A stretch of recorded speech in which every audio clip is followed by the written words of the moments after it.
വന്നിട്ടാണ് ഞാനവിടെ കിടന്ന് കരഞ്ഞ് മെഴുകി അവനെ സമാധാനിപ്പിക്കാൻ പോയാ ഞാൻ എന്നെ സമാധാനിപ്പിക്കാൻ ആ സോങ് അങ്ങനത്തെ സോങ് ആയിരുന്നു. പൂമുത്തോളം എന്ന് പറഞ്ഞ രഞ്ജിൻ ചേട്ടൻ പാടിയ സോങ്. അപ്പൊ അക്ബറിന്റെ ഉമ്മയുടെ കാര്യം അക്ബർ ഓർത്തു. അപ്പൊ അവനിങ്ങനെ പെട്ടെന്ന് ഇമോഷണലായി. അപ്പൊ അത് കണ്ടോണ്ട് ഞാനിങ്ങനെ അവനെ വിളിച്ചാ. പിന്നെ അവരെല്ലാരും കൂടെ എന്നെ സമാധാനിപ്പിക്കേണ്ട അവസ്ഥയിലേക്ക് വന്നു. ഇല്ല ആ സമയത്ത് ഖത്തറിലായിരുന്നു. ഈ തിരക്കിന്റെ ഇടയിലൊക്കെ നിങ്ങൾ എങ്ങനെയാ ടൈം സ്പെൻഡ് ചെയ്യാനായിട്ടൊക്കെ നോക്കുന്നത്? ലൈക്ക് ജീവചാണി മിക്കപ്പോഴും ഷൂട്ട്സ് ഉണ്ടാവും. ഇപ്പൊ വ്ളോഗ്സിലൊക്കെ നമ്മൾ കാണുന്നതല്ലല്ലോ ശരിക്കുള്ള റിയൽ ലൈഫിലേക്ക് വരുമ്പോഴുള്ള കാര്യങ്ങൾ. ഇപ്പൊ എല്ലാരും പറയും സോഷ്യൽ മീഡിയ അവര് ഭയങ്കര ഹാപ്പിയോ ഭയങ്കര ചിൽ കപ്പിൾസ്. പക്ഷെ എല്ലാവരുടെയും ബാക്കിൽ എന്തെങ്കിലുമൊക്കെ നമുക്കും ഓരോ പ്രശ്നങ്ങളും കാര്യങ്ങളും ഒക്കെ ഉണ്ടാവും. ഇപ്പൊ വ്ളോഗ്സ് കാണുന്ന പോലെ ആയിരിക്കില്ല, നിങ്ങൾ എപ്പോഴും ട്രിപ്പും അതൊന്നും ആയിരിക്കില്ല. അപ്പൊ ഈ തിരക്കിന്റെ ഇടയിലൊക്കെ എങ്ങനെയാ ടൈം മാനേജ് ചെയ്യാനായിട്ടൊക്കെ നോക്കുന്നത്? എങ്ങനെയാ ചെയ്യുക? ഞാൻ ഷൂട്ടില്ലാത്ത ദിവസം ഫ്ലാറ്റിലുണ്ടെങ്കിൽ ഞാൻ അവിടെ ഉണ്ടാവും. ഷിറ്റുവിന്റെ ഷൂട്ട് അവിടെ നടക്കുന്നത്. ഞാൻ പിന്നെയും മൂവിക്കൊക്കെ പോവാൻ ഭയങ്കര ഇഷ്ടമാണ്. ജീവയ്ക്ക് എനിക്ക് ഇപ്പൊ എന്താ എനിക്ക് ഇപ്പോഴാണ് റീസെന്റ് എന്തോ അങ്ങനെ ഒരു സിൻഡ്രോം പിടിപെട്ടിട്ടുണ്ട്. എനിക്കിപ്പോ തിയേറ്ററിൽ പോയി പടം കാണാൻ പറയോ? എനിക്ക് സത്യം എനിക്കിപ്പോ വീട്ടില് ആ കംഫർട്ടിൽ ഇരുന്നിട്ട് OTT മൂവീസ് കാണാൻ ഭയങ്കര ഇഷ്ടമാണ്. ഇപ്പൊ അതുകൊണ്ട് എന്നെ ഏത് പടത്തിന് വിളിച്ചാലും എനിക്ക് പോകാൻ മടിയാ. പക്ഷെ എനിക്ക് സിനിമ തിയേറ്ററിൽ തന്നെ പോയി കാണാൻ എനിക്ക് അതിന് ഇഷ്ടക്കേടില്ല, എനിക്ക് ഇഷ്ടമുണ്ട്. പക്ഷെ ആ എഫേർട്ട് ഫ്രം ദ ബിഗിനിങ്, കുളിക്കണം, മേക്കപ്പ് ഇടണം, ഡ്രസ് ഇടണം, അവിടെ പോണം, അയ്യോ. അപ്പൊ ഞാൻ വീട്ടിലിരിക്കുന്ന അതേപോലെ ഇങ്ങനെ കിടന്നു കഴിഞ്ഞാൽ PVR മൊത്തത്തിൽ ഇങ്ങോട്ടേക്ക് വീട്ടിലേക്ക് എടുത്താലോ ഇങ്ങനെ. അതാണ് പ്രശ്നമല്ലോ. എനിക്ക് തിയേറ്ററിൽ പോയി സിനിമ കാണുന്നതാണ് ഇഷ്ടം. പോയി പറഞ്ഞല്ലോ നെറ്റ്ഫ്ലിക്സ് വെക്കും, ഈ സോഫയിൽ ചേച്ചി ഇവിടെ ജീവച്ചേട്ടൻ കിടക്കും. എനിക്ക് അത് ഭയങ്കര ഇഷ്ടമായി. ഇപ്പൊ എനിക്ക് ആ ഒരു കംഫർട്ട് സോണിൽ ഞാൻ ഭയങ്കര ഹാപ്പിയാണ്. പിന്നെ എനിക്കിപ്പോ ലുലുവിൽ പോകാൻ ഇഷ്ടവുമല്ല. എന്ത് ടൂ ക്രൗഡഡാ. ഇല്ലേ പഴയ ലുലു ഒന്നും അല്ല ഇപ്പം. മാറിപ്പോയെന്ന് വലിയ ആളായില്ലേ? പണ്ട് എന്റെ one of the favourite spots in Kochi ആയിരുന്നു ലുലു. ഇപ്പൊ പക്ഷെ ലുലു എനിക്ക് ഭയങ്കര സഫോക്കേഷൻ. കഴിഞ്ഞ ദിവസം ചോദിച്ചോക്ക്, ഞങ്ങളറിയോ അവിടെ ചേച്ചിനെ സ്പോട്ട് ചെയ്തേ ഇന്ന് പറഞ്ഞ തോമസ് ഉണ്ടായിരുന്നു ലുലുല്. ഞാൻ അങ്ങനെ കുറെ പേര് കണ്ടിട്ടുണ്ട്. പക്ഷെ എനിക്കിങ്ങനെ എനിക്ക് അറിയത്തില്ല, എനിക്ക് അങ്ങനെ സഫോക്കേഷൻ വരും. ഒരുപാട് തിരക്കിന്റെ ഇടയിൽ പോകുമ്പം, ഈ ഉത്സവത്തിന്റെ ഇടയിലൊക്കെ പോകുമ്പോൾ സഫോക്കേഷൻ ഇല്ലേ, അതെനിക്ക് വരും. അതാണോന്ന് എനിക്കറിയില്ല. അതെന്നെ ക്രൗഡ് കാണുമ്പോ എനിക്ക് ബ്രീതിങ് കിട്ടൂല, എനിക്ക് അങ്ങനെ ടെൻഷൻ വരും. അപ്പൊ ഞാൻ കഴിഞ്ഞ ദിവസം ഹൈപ്പർ മാർക്കറ്റിൽ കയറി. ഞങ്ങള് വീട്ടിലേക്കുള്ള സാധനങ്ങൾ എടുക്കുന്നത് നോർമലി ഹൈപ്പർ മാർക്കറ്റിൽ നിന്നാ. അപ്പൊ ഹൈപ്പറിൽ ചെന്ന് ഞാൻ കയറി കഴിഞ്ഞപ്പോ ജീവനോറ ജീവ എനിക്ക് ശ്വാസം കിട്ടുന്നില്ല, നമുക്ക് ഇവിടെ ഇറങ്ങാം എന്നൊക്കെ പറഞ്ഞിട്ട് ഞാൻ ഇറങ്ങി. തള്ളല്ലേ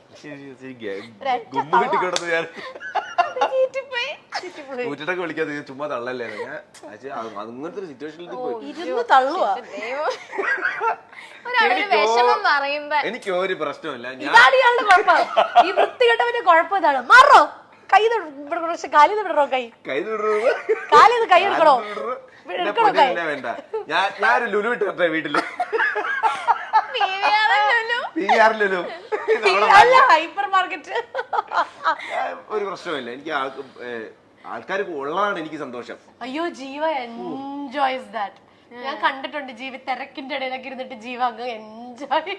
എനിക്ക് ഇപ്പം ആദ്യമൊക്കെ കുറച്ചു പേര് അറിയുന്നത് ഇപ്പൊ കുറെ കൂടെ ആൾക്കാർ അറിയാം. അപ്പൊ അവരൊക്കെ വന്ന് സംസാരിക്കുന്ന ഫോട്ടോ എടുക്കുന്നത് എനിക്ക് ഭയങ്കര ഇഷ്ടമാണ്. ഞാൻ ഭയങ്കരമായിട്ട് എൻജോയ് ചെയ്യും. അതൊരു എത്ര തിരക്കുണ്ടെങ്കിൽ ചിലപ്പോ ലാസ്റ്റ് മിനിറ്റ് PVRലൊക്കെ ഓടുന്ന ഗ്യാപ്പിലാണെങ്കിലും ഇങ്ങനെ കാണിച്ച് ഓടുന്ന ഗ്യാപ്പിലാണെങ്കിലും ഒരു സെൽഫിക്കൊക്കെ നിന്നോടുന്ന എനിക്ക് ഭയങ്കര ഇഷ്ടമാണ്. കാര്യം ഈ പറഞ്ഞ പോലെ നമുക്ക് സിനിമയാണ് ആങ്കറിങ് ആണെന്നൊക്കെ പറഞ്ഞാലും കാണാൻ ഈ പറയുന്ന ആൾക്കാർ ഉള്ളപ്പോഴാണല്ലോ നമ്മളിതൊക്കെ ചെയ്തിട്ട് കാര്യമുള്ളൂ. അപ്പം ഒരു 2 seconds കൊടുക്കാൻ റെഡിയാ സമയമുണ്ടെങ്കിൽ. നമ്മൾ എവിടെയെങ്കിലും ഈ പറഞ്ഞ പോലെ പിന്നെ ഈ ചില സ്ഥലത്ത് പോയി കഴിഞ്ഞാൽ ഇപ്പൊ ഞാൻ ഹോസ്പിറ്റലിൽ പോയി, അമ്മച്ചിക്ക് വയ്യാതെ ഹോസ്പിറ്റലിൽ പോയി, അവിടെ ചേട്ടാ സെൽഫി ചെയ്യുന്ന ഐസിയുടെ മുമ്പിൽ.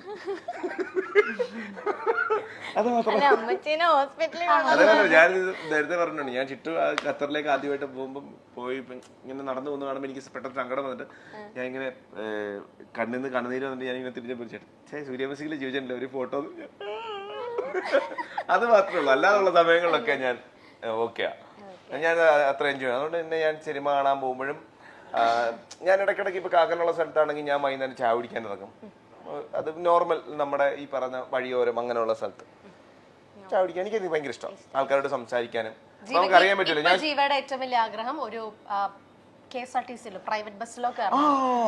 അതാണ് ഇപ്പോഴത്തെ ഏറ്റവും വലിയ ആഗ്രഹം. കഴിഞ്ഞ ദിവസം എന്നോട് പറഞ്ഞു എനിക്ക് ബസ്സിൽ കയറണം. ഞാൻ സൂര്യ മ്യൂസിക്കിൽ ഉണ്ടായിരുന്ന സമയത്ത് ഞാൻ എന്റെ നാടായ മാവേലിക്കരയിലേക്ക് പോകുന്നതും വരുന്നതും ഒക്കെ ബസ്സിലായിരുന്നു. ഞാൻ വൈകിട്ടത്തെ ഷോ കഴിഞ്ഞിട്ട് ഞാൻ KSRTC ബസ്സിന്റെ സൈഡിൽ കയറിയിരിക്കും. കച്ചേരി ചിലപ്പോൾ പാട്ട് വെക്കും, അല്ലെങ്കിൽ ഇങ്ങനെ ഇരുന്ന് ചിലപ്പോൾ ഉറങ്ങും. അപ്പൊ ഈ കാറ്റൊക്കെ അടിച്ച് ഞാൻ അവിടെ ചെന്നിറങ്ങും. മാവേലിക്കലെ ഫ്രണ്ട്സ് ആരെങ്കിലും പിക്ക് ചെയ്യാൻ വരും, വീട്ടിലോട്ട് പോകും. തിരിച്ച് ഒന്നെങ്കിൽ ഞായറാഴ്ച പോയിട്ടോ അല്ലെങ്കിൽ തിങ്കളാഴ്ച വെളുപ്പിനോ ഇതേപോലെ തന്നെ അങ്ങനെ കണ്ടിന്യൂ എല്ലാ ദിവസവും പോയി വന്ന. അപ്പച്ചന് വയ്യായിരുന്നപ്പോ എല്ലാ ദിവസവും പോയി വന്ന ദിവസങ്ങളും ഉണ്ട്. അപ്പൊ അത് കുറെ നാളായി. അപ്പൊ എനിക്കൊന്ന് പോയാൽ കൊള്ളാന്നുണ്ട്. ട്രെയിനിൽ കയറിയാൽ കൊള്ളാന്നുണ്ട്. ഓ പിന്നെ അവനിപ്പോ ചോദിക്കും, ഓ ഇവൻ ആരടാ.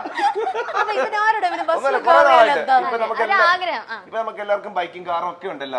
അപ്പൊ ഒത്തിരി നാളായി ബസ്സിൽ കയറിയിട്ട് അപ്പൊ ബസ്സിൽ കയറണം. അതൊരു മോശമായിട്ടൊരു ആഗ്രഹം എനിക്ക് തോന്നുന്നില്ല അല്ലേ? പിന്നെ അല്ല, അങ്ങോട്ട് പറഞ്ഞു കൊടുക്കുക. ഈ ജാടയാന്നൊക്കെ പറയുന്നവരോടൊക്കെ എന്താ ചേട്ടാ പറയാനുള്ളത്? എനിക്ക് ജാടയാണെന്ന് പറയുന്നവരോടാണ്, അത്രേ ഉള്ളൂ.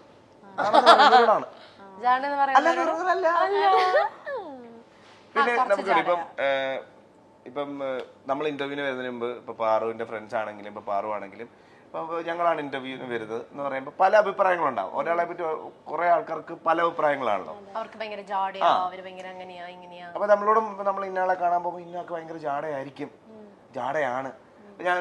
ഞങ്ങൾ പറയുന്ന കാര്യമുണ്ട്, ആ ആള് നമ്മളോട് എങ്ങനെയാണോ അതാണ് നമുക്ക് ആള്. ഇപ്പൊ ബാക്കിയുള്ളവർ എന്ത് പറഞ്ഞാലും കുഴപ്പമില്ല. ഇപ്പം പുറത്തോട്ടൊക്കെ ഇറങ്ങി നോക്കുമ്പോൾ പാറു എന്തൊരു ഭയങ്കര മോശം, ഭയങ്കര ആരെയും ബഹുമാനം ഇല്ല, ഒരുമാതിരി ചോദ്യങ്ങളൊക്കെ ചോദിക്കുന്നു. അങ്ങനെ പല അഭിപ്രായം ഉണ്ടാവാം, ഉണ്ടെന്നല്ല ഉണ്ടാവാം. പക്ഷെ ഇപ്പൊ ഞങ്ങളോട് ചോദിക്കും പാറു എങ്ങനെയാന്ന് ഞങ്ങൾ ചോദിക്കും. എന്റെ പൊന്നോ, പാറു എന്ന് പറഞ്ഞ അത്ര നല്ല സ്വീറ്റ് ആയിട്ടുള്ള ഒരു കൊച്ചില്ല നമ്മൾ പറയും, അത്രേ ഉള്ളൂ. നമ്മളെ മൈൻഡ് ചെയ്തില്ല. ചിലപ്പോ അലവലാതെ എന്ന് പറയുന്നവരുണ്ടാവും, ജാട എന്ന് പറയുന്നത്. ഇപ്പൊ അവള് വൈറലാവും, ഒത്തിരി ജാടയാ. പണ്ട് നമ്മളെ അതാ ഞാൻ ഈ ജാടയുടെ കാര്യം ചോദിക്കാൻ കാര്യം. അയ്യോ എന്റെ മോളെ അത് പറയും, അത് ഉള്ളിന്ന് ചോദിച്ച ചോദ്യം. അത് അങ്ങനെ അത് നോക്കണ്ട. നമുക്ക്